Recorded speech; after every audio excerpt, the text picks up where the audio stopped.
तो chapter 1 unit 2 activity based costing, short ફોર્મમાં આને એબીસી એનાલિસિસ બી કહેવાય. એટલે ટ્રેડિશનલ મેથડ અલગ છે અને એબીસી મેથડ અલગ છે. આ બંને મેથડને કમ્પેર કરવાનો છે, બરાબર. હવે જો direct cost which mainly include material and labor are chargeable to the end products without difficulty and are thus convenient to handle. Direct cost તો ખબર જ છે ને કે આ ફર્નિચર બનાવવા માટે આપણે શેની જરૂર પડે? વુડની જરૂર પડે, મેટલની જરૂર પડે, સ્ક્રૂઝની જરૂર પડે. આ ડાયરેક્ટ કોસ્ટ છે, ખબર છે કે આમાં આ જ મટીરિયલ યુઝ થાય છે. તો એને આપણે ડાયરેક્ટલી આપણે એક પ્રોડક્ટ સાથે અટેચ કરી શકીએ. બટ જે ઇનડાયરેક્ટ કોસ્ટ છે, જેને આપણે ઓવરહેડ્સ કહીએ, જે અકાઉન્ટન્ટ માટે સૌથી મોટો પ્રોબ્લેમ છે કે એને કઈ જગ્યા ઉપર અલોકેટ કરવાની. In this computer age of advancing technology and automation, the importance of indirect costs in the manufacturing operations is increasing and direct costs are being delegated to the background. मतलब अब है ने इनडायरेक्ट कॉस्ट ज्यादा important direct cost नहीं, क्योंकि direct cost तो कोई भी जजमेंट कर लेगा, सबके लिए एक ही हो. पर जो इनडायरेक्ट कॉस्ट है वो कौन सी प्रोडक्ट में जाएगी ने उसको डिसाइड करना एक्टिविटी के बेस के ऊपर याद जरूरी हो गया. In order to determine the total cost of the end product, under traditional approach, the indirect costs are allocated in a portion. Activity-based costing is an upcoming and more refined approach for charging indirect costs to products and computing more accurate product cost. यानी product की cost को accuracy के साथ में मैं बताऊं तो कि नॉर्मली इसमें होता क्या है कि अपने जैसे कॉस्ट होती है ना वैसे उसको डायरेक्टली लिखते जाते हैं ट्रेडिशनल अप्रोच में, पर पता नहीं चलता कि कौन सी प्रोडक्ट को प्रोड्यूस करने के टाइम पे हमने कितना खर्चा किया. तो प्रोडक्ट की प्राइस कैसे निकालेंगे, उसकी कॉस्ट ऑफ प्रोडक्शन कैसे निकालेंगे. तो उसके लिए हमारे पास दूसरा अप्रोच है, ये हमारे लिए एबीसी एनालिसिस. जब आपको दोनों के बीच का डिफरेंस बताया गया, first is traditional approach.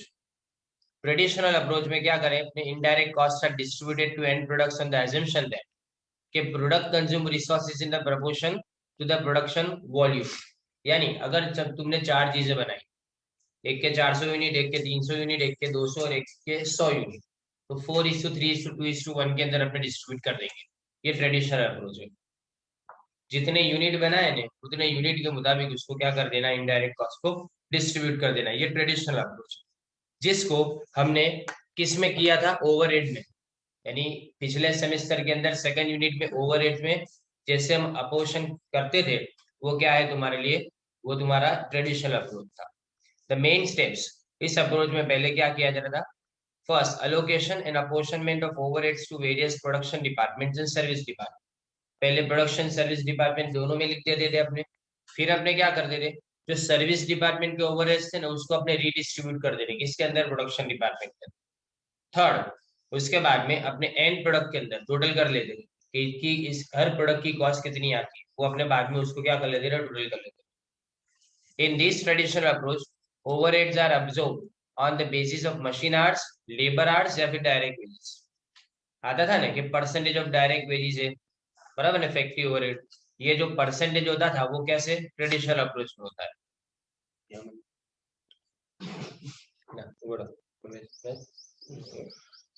Traditional system of charging indirect costs are designed when direct costs were dominant part of processing costs and overhead were insignificant, and thus any distortion in cost due to inappropriate distribution of overhead were not significant. But nowadays overhead have assumed greater importance. अभी देखो सीधा सीधा जो product हो ना कि जिसके अंदर पता चल जाए कि ज्यादा तो डायरेक्ट कॉस्ट है जो उसके अंदर होती है, तो डायरेक्ट कॉस्ट तो कोई भी मेथड से करो सेम आ जाए.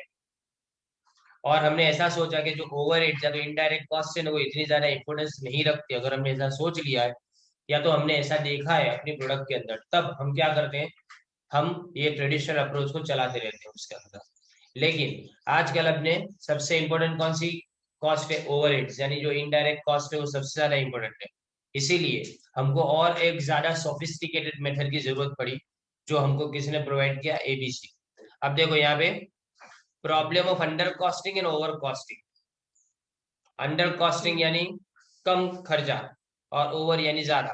When a company produces a variety of products or services which place varying demands on resources, traditional costing uses an average overhead rate for all activities like labor hour rate or machine hour rate to allocate cost to cost objects, that is products or services. Such a costing approach that uses broad averages for charging overhead uniformly to products or services is known as cost smoothing or peanut butter costing. Butler नहीं है, butter है, peanut butter costing. Peanut butter अगर आप spread करोगे एकदम smooth लगेगा, इसका मतलब इसमें कोई टेंशन नहीं है कोई भी चीज को कैलकुलेट करने में, फटाफट हो जाता है. पर प्रॉब्लम क्या होता है इसके अंदर, इसमें ऐसा होता है कि कई बार कुछ प्रोडक्ट्स है ना उसमें अंडर कॉस्टिंग हो जाता है, तो कई बार उसके अंदर ओवर कॉस्टिंग हो जाता है. हम क्या करेंगे, हम ट्रेडिशनल कॉस्टिंग में एवरेज ओवरहेड रेट सबके लिए, यानी मैंने आगे बताया ना 4:3:2:1, तो सब में 4:3:2:1 करते हैं. तो अगर इस तरह से अपने मशीन आर या तो लेबर आर के ऊपर करते रहेंगे तो इससे होता क्या है कि एकदम स्मूथली तुम्हारे कॉस्ट मिल जाएगी, लेकिन इससे ओवर और अंडर कॉस्टिंग का चांस बढ़ जाएगा. Where one product is under costed, it results in other product being over cost. यानी एक में अगर तुमने कम खर्चा लिखा तो इसका मतलब वही खर्चा दूसरी जगह पे तुमने डिस्ट्रीब्यूट किया. एक एग्जांपल देता हूँ कि अगर 10,000 रुपए डिस्ट्रीब्यूट करने 4:3:2:1 के अंदर, तो 4,000, 3,000, 2,000, 1,000 आ गया, बराबर. अब ये जो खर्चा तुमने एलोकेट किया इसमें से जो 4 है वो गलत है, यानी मतलब 4 की जगह 3 लिखना चाहिए था, तो इसका मतलब कि कोई दूसरी जगह पे ज्यादा लिखना चाहिए था जो हमने नहीं लिखा. तो एक जगह अगर अंडर कॉस्टिंग होता है तो दूसरी जगह क्या होगा, ओवर कॉस्टिंग होगा. ऐसा because total amount of over head वो तो चेंज होगा नहीं, 10,000 तो 10,000 रहेंगे ना. इसलिए this is known as product cost cross subsidization. Subsidization का मतलब क्या, कि क्रॉस सब्सिडाइजेशन मतलब एक की ओवर कॉस्टिंग दूसरे की अंडर कॉस्टिंग में रिजल्ट होती है और एक की अंडर कॉस्टिंग दूसरे की ओवर कॉस्टिंग में रिजल्ट होती है. However, the fact in that is that के various cost object यानी products or service consume resources in a non-uniform way. The need to measure more accurately how different product services use company resources has led to the development of more refined costing system, जिसका नाम है हमारे लिए activity. यानी जितनी activity तुमने की ने उसके बेस के ऊपर, तुम एक्टिविटी के बेस के ऊपर तुम क्या करोगे, कॉस्ट को डिस्ट्रीब्यूट करोगे अलग अलग प्रोडक्ट के अंदर. जैसे कि एक एग्जांपल देते हैं कि अगर समझो कि तुमने एक्टिव 3 अलग अलग प्रोडक्ट बनाए ए बी और सी, राइट. अब तीनों तीन जो अलग अलग प्रोडक्ट थे तो इसमें कब कितना मशीन यूज किया गया, कब कितना लेबर यूज किया गया, एक्टिविटी कितनी हुई उसके अंदर, उसके बेस के ऊपर हर ओवरहेड को अपने डिस्ट्रीब्यूट करेंगे. तो इसको बोला जाता है अपने activity cost base costing. Bye defining activities and identifying the cost of performing each activity, तो हमको यहाँ से लॉजिकल डिस्ट्रीब्यूशन प्रोवाइड किया जाता है, यानी हमको, और overhead resulting in accurate costing, और इससे क्या, कॉस्टिंग परफेक्ट. ऐसा लगता है ना, देखो याद रखो कि मेथड कोई भी हो ना ओवरहेड को डिस्ट्रीब्यूट करने की, हर मेथड में कोई ना कोई खामियां है ही. None of the methods is perfect. कोई भी मेथड तुम्हारे लिए परफेक्ट नहीं. पर अगर खामियां है तो हम क्या ढूंढेंगे कि जिसमें सबसे कम खामी हो ना वो मेथड हमारे लिए ज्यादा अच्छी. तो इसीलिए हमने ये देखा कि इसमें एक्टिविटी बेस्ड कॉस्टिंग अप्रोच के अंदर सबसे कम हमको वेरिएशंस दिखाई देते हैं, इसीलिए हमने ये एक्टिविटी बेस्ड कॉस्टिंग को ज्यादा सोफिस्टिकेटेड मेथड माना है. अब देखो ये कब स्टार्ट हुआ, आ गया तुम्हारा MCQ. ABC costing is a new and scientific approach developed by Cooper and Kalpan 1988 for assigning overheads to end products, jobs, and processes. It aims to rectify the problem of inaccurate cost information due to selection of wrong basis of indirect cost apportionment.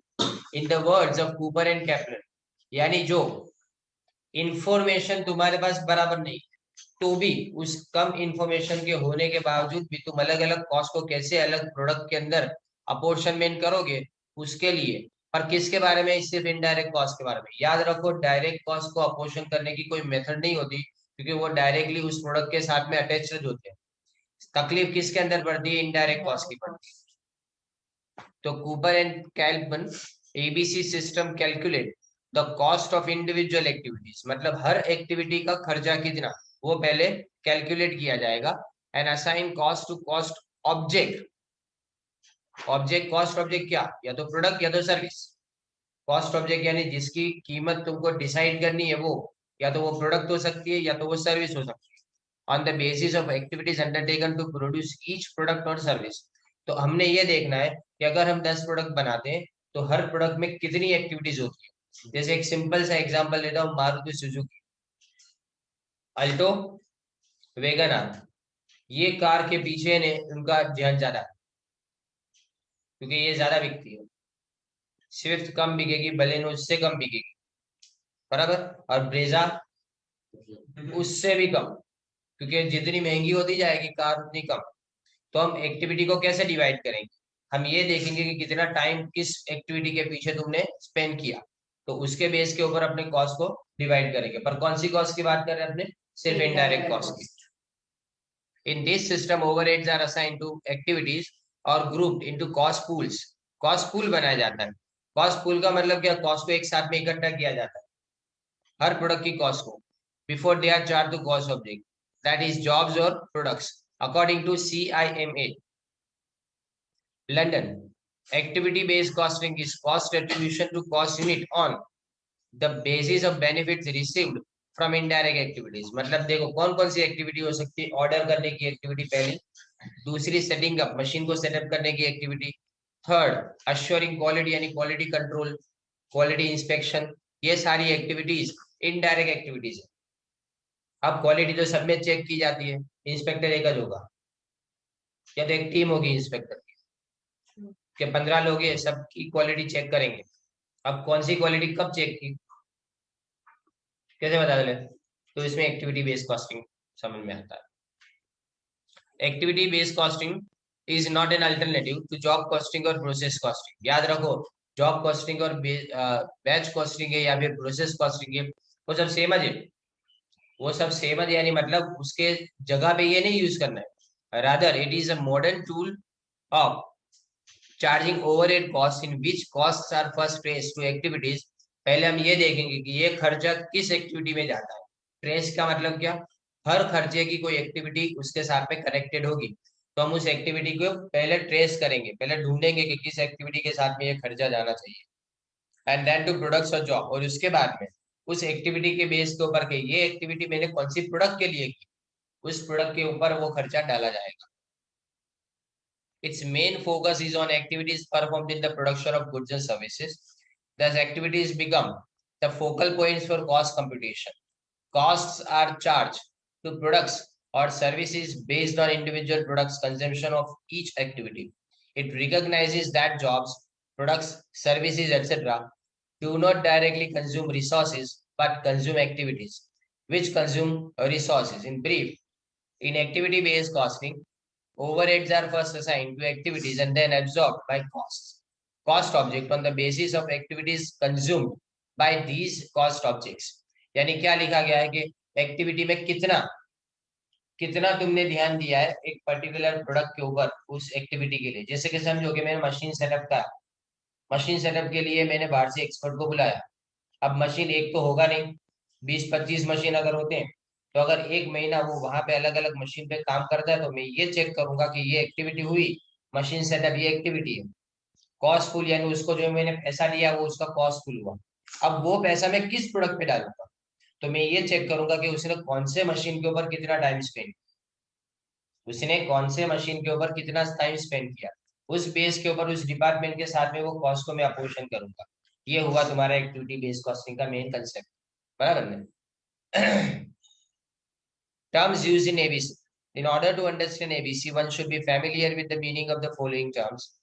एक तो activity. An activity may be defined as a particular task or unit of work with a specific purpose. Examples of activities are placing of a purchase order. पहला क्या हो सकता है, purchase order place करना, setting up of a machine, फिर after sales service etc. तो देखो क्या क्या एक्टिविटीज हो सकती है, ऑर्डर प्लेस करना जिसको अपने क्या बोलते हैं ऑर्डरिंग कॉस्ट, दूसरा सेटिंग अप ऑफ मशीन, बराबर ने, जिसको मशीन सेटअप की के एक्सपेंस के अंदर इंक्लूड किया, आफ्टर सेल्स सर्विस आता है। अब कॉस्ट ऑब्जेक्ट, याद रखना ये सारी डेफिनेशन है, it is an item for which, अच्छा मैं बता दूं तुमको ये ना, कॉस्ट ड्राइवर की डेफिनेशन 2.5 मार्क्स के क्वेश्चन के अंदर पूछते, 2.5 मार्क्स के क्वेश्चन, यानी अगर 70 मार्क्स का फुल पेपर होता था तो इसमें क्वेश्चन 1 सेक्शन 1 का उसमें second question cost driver and cost object इसकी डिफाइन डेफिनेशन। सेकंड यूनिट में थियरी नहीं करनी होती, पर ये छोटे छोटे जो क्वेश्चन है ना वो पूछते हैं, तो 2.5 मार्क्स है उसमें निकल जाते हैं बेकार में। तो ये सिंपल सी चीज है। देखो कॉस्ट ऑब्जेक्ट क्या है, it is an item for which cost measurement is required. Cost object यानी किसके लिए कॉस्ट मेजरमेंट क्यों करना है तुमको, वो object for example a product. तो ऑब्जेक्ट यानी किसके ऊपर करेंगे, तो प्रोडक्ट, जैसे मैंने बताया कि मारुति सुजुकी की एक कार ब्रांड बराबर, और उसके बाद में सर्विस। सर्विस में क्या, सर्विस तो सबसे ज्यादा डिफिकल्ट, क्योंकि सर्विस में अब देखो डायरेक्ट कॉस्ट कैसी, जैसे एक्वागार्ड आपके घर में रिपेयर करने आता है भाई, तो फिल्टर लेके आएगा, वो रिप्लेस करेगा, वो डायरेक्ट कॉस्ट, क्योंकि फिल्टर तो सीधा तुम्हारे मशीन में गया है बराबर। अब सोचो क्या हुआ कि 10 अलग अलग तरह की मशीन एक्वागार्ड कंपनी बनाती है, तो आरओ भी बनाती है, उसके बाद में सिंपल वाटर फिल्टर भी बनाती है, फिर यूवी वाला फिल्टर भी बनाती है, तो 3 अलग अलग अपने सामने समझो कि प्रोडक्ट है। तो जो अपने मैकेनिक को भेजा है, टेक्नीशियन को भेजा है, वो टेक्नीशियन ने कौन सी प्रोडक्ट के ऊपर ज्यादा टाइम स्पेंड किया, उसके बेस के ऊपर उसकी सैलरी को अपोर्शन किया जाए। क्योंकि जो तुम्हारी डायरेक्ट कॉस्ट है ना वो तो सेम ही रहने वाली है, क्योंकि जो यूवी फिल्टर है ना वो 3 अलग आते हैं, फिर उसके बाद में आरओ फिल्टर है वो 3 अलग आते हैं। तो आरओ फिल्टर में जो फिट किया वो तो आरओ फिल्टर में जाएगा ना, बराबर नहीं। पर तकलीफ कहाँ पे है कि उसने टाइम किस जगह पे ज्यादा स्पेंड किया। तो नॉर्मली आरओ को रिपेयर करने में ज्यादा टाइम लगता हो, तो हम ऐसा मानेंगे कि उसमें ज्यादा हम उसकी सैलरी को अपोर्शन करेंगे। तो ये हो गया तुम्हारा सर्विस के अंदर कॉस्ट ऑब्जेक्ट, कि हमने जो सर्विस प्रोवाइड की उसके अंदर कैसा करना है। और जॉब और कस्टमर एटसेट्रा, कभी जॉब भी हो सकती है, एक काम मिला है बराबर, तो वो काम भी हो सकता है, जैसे कि अगर समझो कि तुम कॉन्ट्रैक्टर हो और 2 अलग अलग ब्रिजेस बना रहे हैं, तो एक सुपरवाइजर है यहाँ पे भी जा रहा है वहां पे भी जा रहा है, तो कैसे करेंगे, तो कितना टाइम वो कौन सी जगह पे स्पेंड करता है उसके बेस के ऊपर अपने उसको डिवाइड करेंगे। तो कॉस्ट ड्राइवर देखें, it is a factor that causes a change in the cost of an activity. Cost driver is of type two types, resource cost driver और activity cost driver.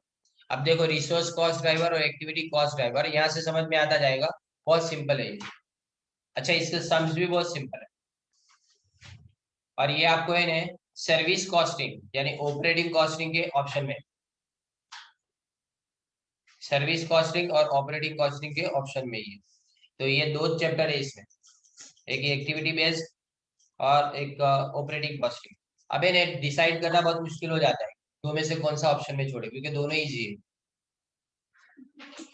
Resource cost driver, it is a measure of the quantity of resource consumed by an activity. For example, number of purchase orders placed will determine the cost of purchasing the materials. Similarly, the number of times machines are set up will determine the cost of setting up of machines. A resource cost driver is used to assign the cost of a resource to an activity or cost pool. अब देखो क्या लिखा है कि quantity of resources, कितने resources हमने, जैसे समझो कि हमने स्पेयर पार्ट्स हमने खरीदे, तो स्पेयर पार्ट्स कौन सी जगह पे लगाए गए, तो ये तुम्हारा रिसोर्स कॉस्ट ड्राइवर हो गया, right. Similarly number of times machines are set up, ये भी तुम्हारी cost setting up of machine हुआ। मशीन यानी तुम्हारा क्या है, एक रिसोर्स है, और उसके ऊपर तुमने कितने टाइम के लिए तुम्हारे एक्सपर्ट को अलोकेट किया था, वो तुम्हारा रिसोर्स कॉस्ट ड्राइवर हो गया। लेकिन जो एक्टिविटी कॉस्ट ड्राइवर है, जो अपने लिए इंपॉर्टेंट है यहाँ पे, तो it is a measure of the frequency and intensity of demand placed on the activities by cost objects. It is used for assigning activity cost to cost object consuming the activity. कौन सी activity, देखो अब मैं आपको activity और उसके cost driver समझा रहा हूँ, ध्यान देना। ये ने वैसे तो याद रखने की भी जरूरत नहीं है क्योंकि लॉजिकल है बिल्कुल। Machine setup number of production runs पे जाता है, नंबर ऑफ प्रोडक्शन रन्स। उसके बाद में एक्टिविटी देखो परचेज ऑफ मटेरियल्स, तो कितने ऑर्डर प्लेस करेंगे उस पे जाएगा। मटेरियल हैंडलिंग है तो मटेरियल में कितने पार्ट्स है उसके ऊपर जाएगा। इंस्पेक्शन है तो कितने यूनिट को तुमने इंस्पेक्ट किया उस पे जाएगा। क्वालिटी टेस्टिंग है तो टेस्ट टाइम में कितने घंटे लगे तुम्हारे उस पे जाएगा। रिसीविंग मटेरियल तो नंबर ऑफ रिसीविंग ऑर्डर्स, फिर उसके बाद में packing, number of packing orders, और स्टोर डिलीवरी है तो वो स्टोर डिलीवरी के नंबर्स के ऊपर जाएगा। मतलब हर एक्टिविटी के सामने एक कॉस्ट ड्राइवर लिखा हो। कॉस्ट ड्राइवर तुमको क्वेश्चन में दिया होगा, तुमको क्या करना है, उस कॉस्ट ड्राइवर के ऊपर जो एक्टिविटी का खर्चा है ना, उस खर्चे को डिवाइड कर देना है, दैट्स इट। उससे ज्यादा बड़ी कोई बात नहीं है इसमें। फॉर एग्जाम्पल देखो यहाँ पे example of cost driver of for business, various business functions are as follows. एक तो प्रोडक्शन में देखो, तो प्रोडक्शन किस पे होता है, नंबर ऑफ यूनिट्स और नंबर ऑफ सेटअप्स। फिर मार्केटिंग, तो कितने सेल्स पर्सनल है तुम्हारे पास और कितने ऑर्डर आपने लिया है। फिर कस्टमर सर्विस, तो कितने कॉल्स आते हैं सर्विस के। फिर नंबर ऑफ प्रोडक्ट सर्विस, कितने प्रोडक्ट को हमने सर्विस दी लोगों को। And are spend on servicing product, और हमने कितना टाइम स्पेंड किया किसी प्रोडक्ट की सर्विस देने के लिए। फिर आता है देखो steps in activity based costing. The different steps और stages in activity based costing can be given as follows. Identify the different activities within the organisation. देखो स्टेप्स सिंपल है, ये आपको उसमें नहीं आएगा, अपने थियरी के अंदर पूछा नहीं जा सकता, पर इसके जो सीक्वेंस है ना, टोटल 5, ये पांचों 5 सीक्वेंस आपको एमसीक्यू के अंदर आ सकते हैं कि what is the first step. जैसे यहाँ पे first identify the different activities within the organisation, मतलब कौन कौन सी एक्टिविटीज आप परफॉर्म करते हो। अब यहाँ पे हम क्या करेंगे, एक्टिविटीज को, number of activities over cost centres in ABC will be much more as compare to traditional. याद रखो कि ट्रेडिशनल में 1-2 एक्टिविटी होगी, यहाँ पे 5-6 एक्टिविटी हो जाएगी, यानी इसमें नंबर ऑफ एक्टिविटीज बढ़ जाती है। The exact number will depend on how the management subdivides। तुम हिस्से कैसे करते हो ना, उसके ऊपर डिपेंड करता है। फिर क्रिएशन ऑफ कॉस्ट पूल। अब कॉस्ट पूल बनाना, इसका मतलब क्या कि हम दोनों तरह की अलग अलग activity, after identifying the organisations activities, the various items of overhead are related to activities both support and primary that cause them. As a result of relating the items of overhead to various activities, cost pool और cost buckets are created। cost pool यानी अगर activity हो गई तो जो भी खर्चा हुआ ना, वो पहले तो वो पूल में इकट्ठा तो करो, वो जगह पे उसको इकट्ठा तो करो, उसके बाद में डिस्ट्रीब्यूट करेंगे। एक जैसा खर्चा एक ही जगह पे आना चाहिए ना वो। फिर determining the activity cost driver, जो ऊपर अपने देखे ना activity cost driver, number of machine setup से, नंबर ऑफ ऑर्डर है वो। तो अब डिटरमाइन करेंगे उसको कि हमने इसी ड्राइव के बेस के ऊपर, ड्राइवर्स के बेस के ऊपर हमको क्या करना है ये चेक करना है कि कौन सी एक्टिविटी में कितना टाइम हमने स्पेंड किया, या फिर कौन सी एक्टिविटी में कितना हमने खर्चा किया है वो। फिर calculating the activity cost driver, सबसे सिंपल फॉर्मूला, फॉर्मूला क्या कि total cost of activity divided by cost driver. Activity cost driver का रेट अगर ढूंढना है तो यही इस तरह से ढूंढा जाता है। जैसे मशीन आर रेट अपने कैसे ढूंढते थे, factory overhead upon machine hour, वैसे यहाँ पे ऐसे ही अपने क्या ढूंढेंगे, एक्टिविटी कॉस्ट ड्राइवर रेट। अब इसमें ओवरहेड का एब्जॉर्प्शन रेट अपने ढूंढेंगे, ओवरहेड किस तरह से एब्जॉर्ब किया गया उसको अपने यहाँ पे ढूंढेंगे। फिर लास्ट में अपने कंपेयर करेंगे किसके साथ में, कॉस्ट ऑफ प्रोडक्ट या तो कॉस्ट ऑब्जेक्ट के साथ में। याद रखना कि हर प्रोडक्ट की तरफ जो ओवरहेड्स यानी जो इनडायरेक्ट कॉस्ट है वो चार्ज करनी है, वो अपने मल्टीप्लाई करके करेंगे, नंबर ऑफ सेटअप से, नंबर ऑफ यूनिट प्रोड्यूस्ड है, या फिर नंबर ऑफ कस्टमर कॉल्स है, उसके ऊपर अपने मल्टीप्लाई करते जाएंगे, ऊपर जो ढूंढा ना उस फिगर को अपने। तो इसके बाद में तुमको क्या मिल जाएगा, टोटल करोगे तुमको हर एक्टिविटी की अलग अलग कॉस्ट मिल जाएगी। अब इसके एडवांटेजेस देखे, ये भी एमसीक्यू में आ सकता है, which of the following is an advantage of activity based costing. Simple है, देखो इसमें पहले तो एक्यूरेट एंड रिलायबल, आगे भी अपने देख चुके। एक्यूरेट और रिलायबल क्यों है, क्योंकि इसमें हर प्रोडक्ट के ऊपर अपने ध्यान देते हैं, और हर प्रोडक्ट को जितनी ओवरहेड्स का जरूरत पड़ी, जितने ओवरहेड्स की जरूरत पड़ी थी उसको अपने उसके हिसाब से अलोकेट करते हैं। फिर बेटर प्राइसिंग डिसीजन, अब अगर अंडर कॉस्टिंग और ओवर कॉस्टिंग नहीं होगा तो प्राइस बराबर आएगी, और प्राइस बराबर आएगी तो इसका मतलब प्रॉफिट बराबर से होगा। ये रियलिस्टिक अप्रोच, क्योंकि अगर सबको एक ही जगह पे डाल दिया जाएगा, एक ही जगह पे खर्चे को डाल दिया जाएगा, तो इसमें प्रॉब्लम क्या क्रिएट हो जाएगी कि इसमें हम एक आर्बिट्ररी अरेंजमेंट करते हैं, अपोर्शनमेंट जैसे वैसे कर दिया, पर वो ना करें, इसलिए हमने क्या किया है, एक्टिविटी बेस्ड कॉस्टिंग को अप्लाई किया है, जिसको हम ज्यादा रियलिस्टिक अप्रोच मानते हैं। फिर कंट्रोल ऑफ कॉस्ट, अगर पता चला कि फलानी एक्टिविटी के अंदर ज्यादा खर्चा हो रहा है, तो क्यों हो रहा है उसके पीछे का कारण अपने ढूंढ पाएंगे। जो ट्रेडिशनल अप्रोच में पॉसिबल नहीं था।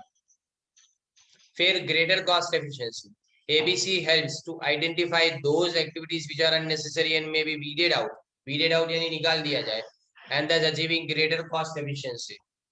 यानी एबीसी क्या आइडेंटिफाई करता है, जो अननेसेसरी एक्टिविटीज है ना उन सबको हटा दिया जाए। अगर कुछ एक्टिविटी ऐसी है, जैसे हमने अपोषणन तो कर दिया, बाद में पता चला कि ये एक्टिविटी में बहुत कम खर्चा जा रहा है, या तो ये एक्टिविटी बहुत ज्यादा हमको प्राइस अर्न करके नहीं दे रही है, तो इस एक्टिविटी को हमेशा के लिए बंद भी कर दिया जा सकता है। फिर useful cost driver rates, ABC helps through it's cost driver rates in the modification of existing products and also in the development of new product. अब कॉस्ट ड्राइवर रेट से पता चलता है कि अगर कॉस्ट ड्राइवर कम आ रहा है तो हम इसी तरह की दूसरी नई प्रोडक्ट्स को भी डेवलप कर सकते हैं। तो अगर जितनी ज्यादा प्रोडक्ट डेवलप करेंगे उतना ऑप्शन कस्टमर को ज्यादा मिलेगा, कस्टमर के पास अगर ऑप्शन ज्यादा होगा तो सेल्स बढ़ेगा। इसीलिए हम नई प्रोडक्ट्स को लॉन्च करने में ये हेल्पफुल है।